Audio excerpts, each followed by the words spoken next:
രാമ രാമ രാമ ഹരേ ഹരേ ഹരേ കൃഷ്ണ കൃഷ്ണ കൃഷ്ണ ഹരേ ഹരേ ഹരേ രാമ രാമ രാമ ഹരേ ഹരേ ഹരേ കൃഷ്ണ കൃഷ്ണ കൃഷ്ണ ഹരേ ഹരേ ഹരേ രാമ രാമ രാമ ഹരേ ഹരേ ഹരേ കൃഷ്ണ കൃഷ്ണ കൃഷ്ണ ഹരേ ഹരേ.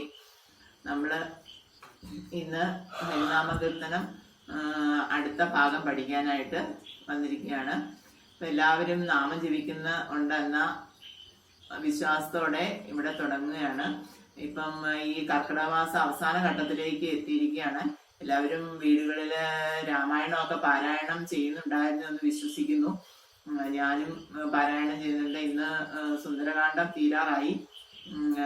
ഇനിയിപ്പം ഈ ആഴ്ച കൊണ്ട് സമർപ്പിക്കണം. അപ്പൊ എല്ലാവർക്കും ഇത് ഈ ക്ലാസ്സിൽ പങ്കെടുക്കുന്ന എല്ലാവർക്കും രാമായണത്തിന്റെ മഹത്വം ഉണ്ടാവട്ടെ, ഭഗവാന്റെ അനുഗ്രഹം ഉണ്ടാകട്ടെ എന്ന പ്രാർത്ഥനയോടുകൂടി ഇന്നത്തെ നമ്മുടെ ക്ലാസ്സിലേക്ക് കടക്കുകയാണ്.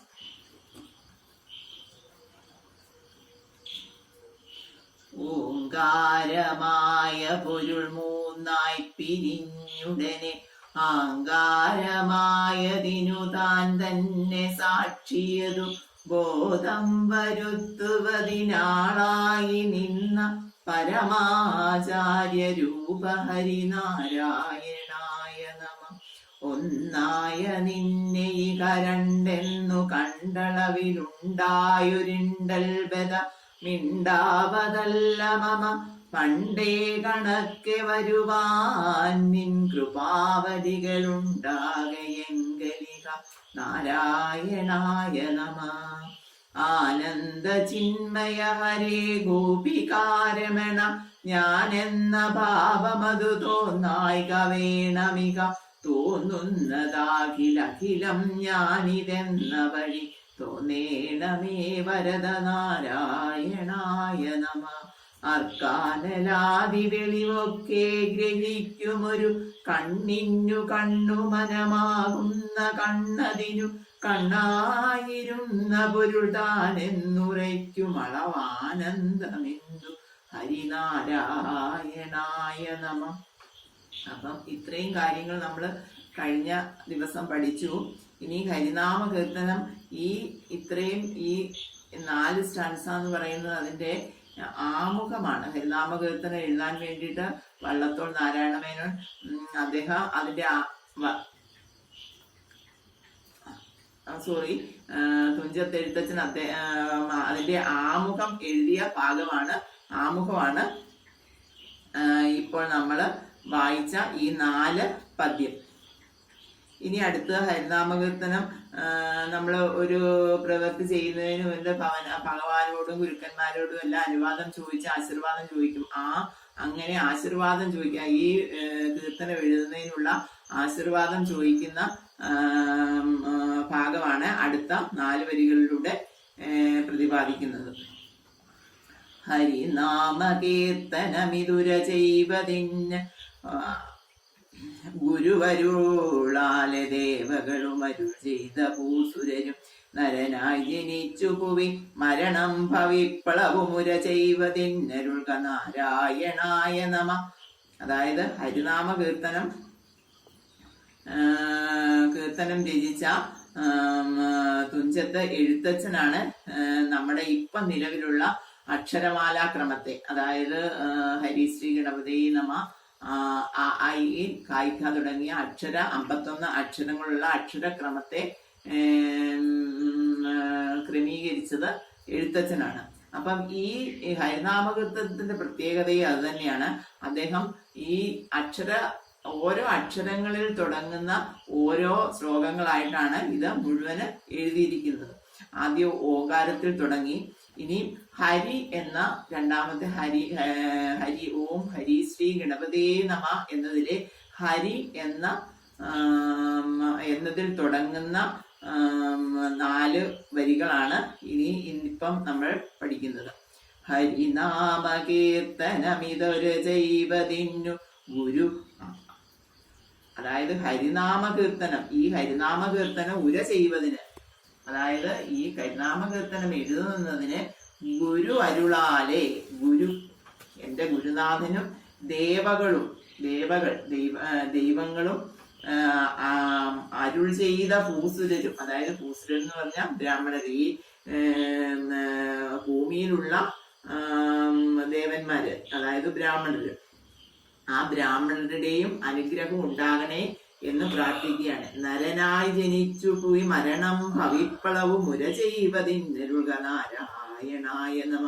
അതായത് നരനായി ജനിച്ച്, മനുഷ്യനായി ജനിച്ച് മനുഷ്യജന്മം കിട്ടിക്കഴിഞ്ഞാൽ ആ മനുഷ്യജന്മം കഴിയുന്ന ആ നിമിഷം മുതൽ മരണം അടുത്തെത്തി മരണം വരിക്കുന്ന ആ നിമിഷം വരെ അവിടുത്തെ നാരായണ നാമം, അതായത് നാമം ജപിക്കാന് കഴിയണേ.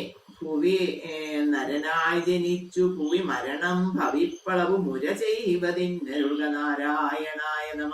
നാമം ജയിക്കാന് എനിക്ക് കഴിയണേ ഭഗവാനെ, അതിനുള്ള അവസരം തരണേ ഭഗവാനെ. ഭഗവാൻ നാമം ജയിക്കുക എന്ന് പറഞ്ഞാൽ എല്ലാരെയും കൊണ്ടും സാധിക്കുന്നതല്ല.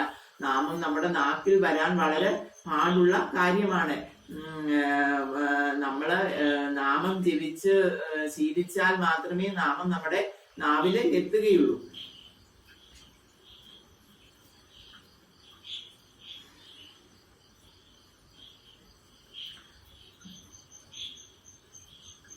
അതിന് ഭഗവാനോട് പ്രാർത്ഥിക്കുകയാണ്.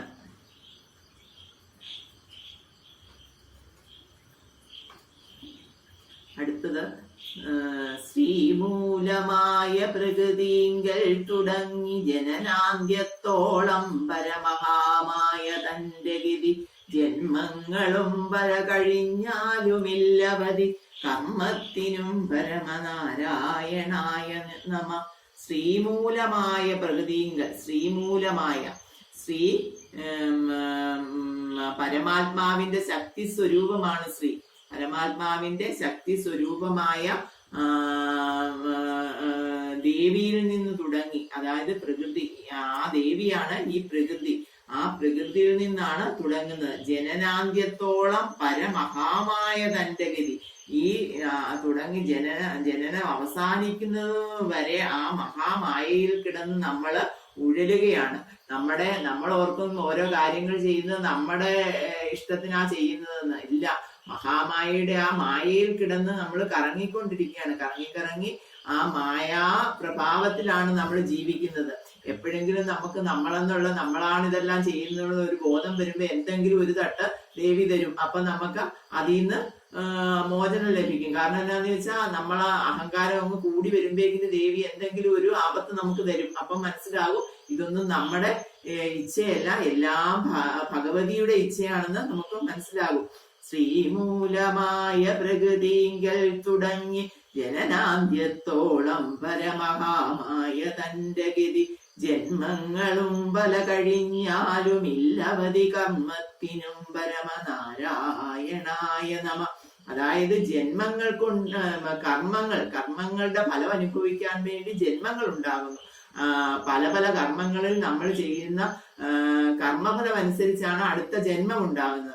അപ്പം ഒരു ജന്മം ഉണ്ടായി ആ ജന്മത്ത് ചെയ്യുന്ന കർമ്മങ്ങളുടെ ഫലമായി അടുത്ത ജന്മം ഉണ്ടാകും. അങ്ങനെ ജന്മങ്ങളും കർമ്മങ്ങളും ഉള്ള ഈ റൊട്ടേഷൻ ഇങ്ങനെ തുടർന്നുകൊണ്ടേ ഇരിക്കുകയാണ്. അങ്ങനെ തുടരുന്ന സമയത്ത് എപ്പോഴെങ്കിലും ഒരിക്കൽ നമുക്ക് ഒരു ഈ മായയിൽ ലയിച്ച് നമ്മൾ ജീവിച്ചാൽ പോരാ, ഇതിനപ്പുറത്ത് പരമാത്മാവിനെ കണ്ടെത്തണമെന്ന് ഒരു സ്പാർക്ക്, ഒരു തോന്നൽ നമ്മളിൽ എന്തെങ്കിലും ഉണ്ടായാൽ അന്ന് മുതലാണ് ആ പരമാത്മാവിനെ കണ്ടെത്താനുള്ള നമ്മുടെ ശ്രമം എപ്പോഴാണ്. ചിലപ്പോൾ അതൊരു വാക്കിലൂടെ ആയിരിക്കും, ആരെങ്കിലും ഒരു വാക്കിലൂടെ ആയിരിക്കും, ഒരു ഗാനത്തിലൂടെ ആയിരിക്കും. എങ്ങനെയാണ് അങ്ങനെ ഒരു സ്പാർക്ക് നമ്മൾ ഉണ്ടായാൽ നമ്മൾ രക്ഷപ്പെട്ടു ആ ജന്മത്ത്. അതുവരെ നമ്മുടെ ജന്മം ഇങ്ങനെ കറങ്ങിക്കൊണ്ടേയിരിക്കും. ഈ മഹാമായയുടെ, അതായത് ഈ ശ്രീമൂലമായ ഈ പ്രകൃതിയുടെ മായാജാലത്തിൽപ്പെട്ട് നമ്മളുടെ ജന്മം ഇങ്ങനെ കറങ്ങിക്കൊണ്ട്, ഒരു ജന്മം കഴിയുമ്പോൾ അടുത്ത ജന്മം അങ്ങനെ കറങ്ങിക്കൊണ്ടിരിക്കും. ആ സ്പാർക്ക്, ആ പരമാത്മാവിനെ കുറിച്ചുള്ള ആ സ്പാർക്ക് നമ്മളിൽ ഉണ്ടാകുന്ന ആ സമയത്ത് മാത്രമേ അതിൽ നിന്ന് നമുക്ക് ഒരു ഭഗവാനെ ഭജിക്കണം എന്നുള്ള തോന്നൽ നമുക്ക് ഉണ്ടാവുകയുള്ളൂ. അങ്ങനെ ആ തോന്നൽ ഉണ്ടായി ആ ജന്മത്ത് മാത്രമേ നമുക്ക് മോക്ഷപ്രാപ്തി ഉണ്ടാവുകയുള്ളൂ. കർമ്മ ശ്രീമൂലമായ പ്രകൃതിങ്കൽ തുടങ്ങി ജനനാന്ത്യത്തോളം പരമഹാമായ തന്റെ ഗതി ജന്മങ്ങളും പല കഴിഞ്ഞാലുമില്ലവധി കർമ്മത്തിനും പരമനാരായണായ നമ നാരായണായ നമ നാരായണായ നമ നാരായണായ നമ നാരായണായ നമ.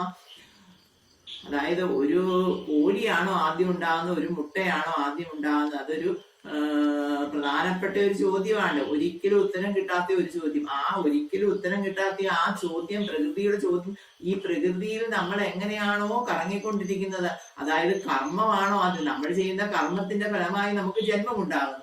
ജന്മത്തിന്റെ ഫലമായി ജന്മം ഉണ്ടാകുമ്പോൾ ഒരു ജന്മം എടുത്തു കഴിഞ്ഞാൽ നമുക്ക് കർമ്മം ചെയ്യാതിരിക്കാൻ പറ്റില്ല. അങ്ങനെ കർമ്മം ചെയ്തു. ആ കർമ്മത്തിന്റെ ഫലം അനുഭവിക്കാനായിട്ട് അത് അനുഭവിച്ചു തീർന്നിട്ട് അടുത്ത ജന്മങ്ങൾ ഉണ്ടാകുന്നു. അങ്ങനെ കർമ്മമാണോ ആദ്യം ഉണ്ടാകുന്നത്, ജന്മമാണോ ആദ്യം ഉണ്ടാകുന്നത് എന്നിങ്ങനെ കറങ്ങിക്കൊണ്ടേയിരിക്കുന്നു. അടുത്തത് ഗർഭസ്ഥനായി ഭൂവി ജനിച്ചും മരിച്ചുതകോള പോലെ ജനനാന്ത്യേന നിത്യഗതി ത്വത്ഭക്തി വർത്തനമുദിക്കേണമെൻ മനസ്സി നിത്യം തൊഴായി വരിക നാരായണായ നമ.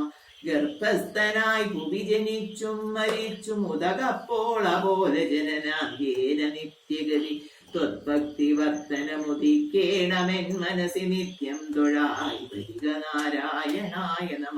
ഗർഭസ്ഥനായിട്ട് കുറെ കാലം ഗർഭത്തിൽ, അമ്മയുടെ ഗർഭത്തിൽ കിടന്ന് സമയം കഴിയും. ഭൂമി ജനിച്ചു, മരിച്ചു, അതായത് പിന്നെ ജനിക്കും, അത് കഴിഞ്ഞ് മരിക്കും. അതായത് മനുഷ്യ ജന്മ ഉദകപ്പോള പോലെ, അതായത് ഒരു ജലത്തിന്റെ മുകളിലുള്ള കുമിളകൾ പോലെ അത് എപ്പം വേണേലും പൊട്ടിപ്പോ. അതുപോലെയാണ് മനുഷ്യ ജന്മത്തിന്റെ, അതായത് മനുഷ്യരുടെ ഒക്കെ ജീവിതത്തിന്റെ അവസ്ഥ. ജനനാന്ത്യേന നിത്യഗതി, അങ്ങനെ ഉള്ള ജനനാന്ത്യത്തിൽ നിത്യഗതി ലഭിക്കണമെങ്കിൽ ത്വത്ഭക്തി വർത്തനമുദിക്കേണമെൻ മനസ്സി, അതായത് ഉദിക്കണം, എന്റെ മനസ്സിൽ ഭക്തി ഉദിക്കണം. അതായത് പരമാത്മാവിനോടുള്ള, ഭഗവാനോടുള്ള ഈ മായയിൽ നിന്നും സ്വതന്ത്രയായി പരമാത്മാവിനോടുള്ള ഭക്തി എന്നിൽ ഉദിക്കണം. ആ ഭക്തി ഉദിച്ചെങ്കിൽ മാത്രമേ എനിക്ക്, ആ ഭക്തി ഉദിച്ചാൽ മാത്രം പോരാ, അത് ഓരോരോ പ്രവൃത്തികളിലൂടെ അത് വർദ്ധിച്ച് ഭഗവാനിൽ എത്തിച്ചേരണം. ആ ഭഗവാനിൽ എത്തിച്ചേരാനായിട്ട് ഉള്ള അനുഗ്രഹം ഭഗവാനെ നിത്യം തൊഴായി വരിക നാരായണായ നമ. അവിടുത്തെ ആ അനുഗ്രഹം കിട്ടാനായി ഞാൻ അവിടുത്തെ എന്നും തൊഴുന്നു. ഗർഭസ്ഥനായി ഭൂവി ജനിച്ചും മരിച്ചും ഉദകപ്പോള പോലെ ജനനാന്ത്യേന നിത്യഗതി ത്വത്ഭക്തി വർത്തനമുദിക്കേണമെൻ മനസ്സി നിത്യം തൊഴായി വരിക നാരായണായ നമ. അതായത് നമ്മള് ഹരിനാമ കീർത്തനത്തിലെ ഹരി എന്ന ഹരിശ്രീ ഗണപതായ നമയിലെ ഹരി എന്ന അക്ഷരത്തിലാണ് ഹരിനാമ കീർത്തനമുര ചെയ്വതിന്നു. ഗുരു അരുളാലെ ദേവകളും അരുൾ ചെയ്ത പൂസുരരും നരനായി ജനിച്ചു പോയി മരണം ഭവിപ്പളവും മുര ചെയ്വതിന്നരുൾക നാരായണായ നമ. അടുത്തത് ഹരിശ്രീ. ശ്രീമൂലമായ പ്രകൃതിങ്കൽ തുടങ്ങി ജനനാന്ത്യത്തോളം പരമഹാമായ തന്റെ ഗതി ജന്മങ്ങളും പല കഴിഞ്ഞാലുമില്ലവധി കർമ്മത്തിനും പരമ നാരായണായ നമ. ഗർഭസ്ഥനായി ഭുവി ജനിച്ചും മരിച്ചും ഉദകപ്പോള പോലെ ജനനാന്ത്യേന നിത്യഗതി ത്വത്ഭക്തി വർത്തനമുദിക്കേണമെൻ മനസ്സി നിത്യം തൊഴായി വരിക നാരായണായ നമ. നാരായണായ നമ നാരായണായ നമ നാരായണായ നമ നാരായണായ നമ. അപ്പം നമ്മള് ആദ്യത്തെ ആമുഖമായിട്ടുള്ള 4 കീർത്തനവും പിന്നെ അത് കഴിഞ്ഞ് ഇപ്പൊ 3, അങ്ങനെ 7 കീർത്തനങ്ങൾ ഇന്ന് ഇപ്പൊ പഠിച്ചിട്ടുണ്ട്. എല്ലാവരും ഇത് ഹരിനാമ കീർത്തനം എല്ലാ വീടുകളും കാണുന്ന ഒരു ഗ്രന്ഥമാണ്. ഇല്ലെങ്കിൽ കൂടി അങ്ങനെ ഒരു ചെറിയൊരു പുസ്തകമായിട്ട് ഇത് കിട്ടുന്നതാണ് ബുക്ക് സ്റ്റോളിലൊക്കെ. അത് വാങ്ങിച്ച് ഇത് പഠിക്കണമെന്ന് ഒരു അഭ്യർത്ഥനയുണ്ട്. കാരണം നമുക്ക് ഈ ജന്മത്ത് മാത്രമേ ഇതൊക്കെ പഠിക്കാൻ പറ്റൂ. അതുപോലെ നമുക്ക് നാമം ജപിക്കാൻ ഈ ജന്മത്തെ പറ്റൂ. വേറൊരു ജന്മങ്ങളിൽ മനുഷ്യനായി ഒരു ജന്മം കിട്ടുക എന്ന് പറഞ്ഞാൽ കോടി ജന്മങ്ങളുടെ പുണ്യം കൊണ്ടേ മനുഷ്യജന്മം കിട്ടുള്ളൂ. ആ മനുഷ്യ ജന്മത്തിൽ മാത്രമേ നാമം ജപിക്കാൻ പറ്റൂ. വേറൊരു ജന്മത്തിൽ നമ്മുടെ നാമം ജപിച്ച് കേൾക്കാൻ വേണ്ടി കാതോർത്ത് പിടിച്ച് നിൽക്കുന്ന ജീവജാലങ്ങൾ നമ്മുടെ ചുറ്റുമുണ്ട്. പക്ഷികള്, മൃഗാദികള്, സസ്യങ്ങള്, സസ്യജാലങ്ങള്, ഇവയൊക്കെ നമ്മുടെ നാമം ജപിച്ച് കേട്ട് മുക്തി ലഭിക്കാൻ വേണ്ടി നിൽക്കുന്ന ആൾക്കാരാണ്. അത് നമുക്ക് മാത്രമേ നാവ് കൊണ്ട് ഉച്ചരിച്ച് നാമം ജപിക്കാനുള്ള കഴിവ് മനുഷ്യന് മാത്രമേ ഉള്ളൂ. അതുകൊണ്ട് ഈ കിട്ടുന്ന അവസരങ്ങൾ നമ്മൾ പാഴാക്കാതെ നമുക്കുള്ള സമയം 24 മണിക്കൂർ ഒരു ദിവസം ഉണ്ട്. ആ 24 മണിക്കൂറിൽ 24 നിമിഷങ്ങളെങ്കിലും, അത് ഇല്ലെങ്കിൽ 24 ഇല്ലെങ്കിൽ 2 നിമിഷമെങ്കിലും നാമം ജപിക്കാന് എല്ലാവരും ശ്രമിക്കണമെന്ന പ്രാർത്ഥനയോടെ ഈ ക്ലാസ് ഇവിടെ പൂർത്തീകരിക്കുകയാണ്. നാരായണായ നമ, നാരായണായ നമ, നാരായണായ നമ, നാരായണ നാരായണ സകല സന്താപനാശന ജഗന്നാഥ വിഷ്ണു ഹരി നാരായണായ നമ. എല്ലാവർക്കും സൗഖ്യം ഉണ്ടാകട്ടെ എന്ന പ്രാർത്ഥനയോടുകൂടി ഇവിടെ നിർത്തുന്നു.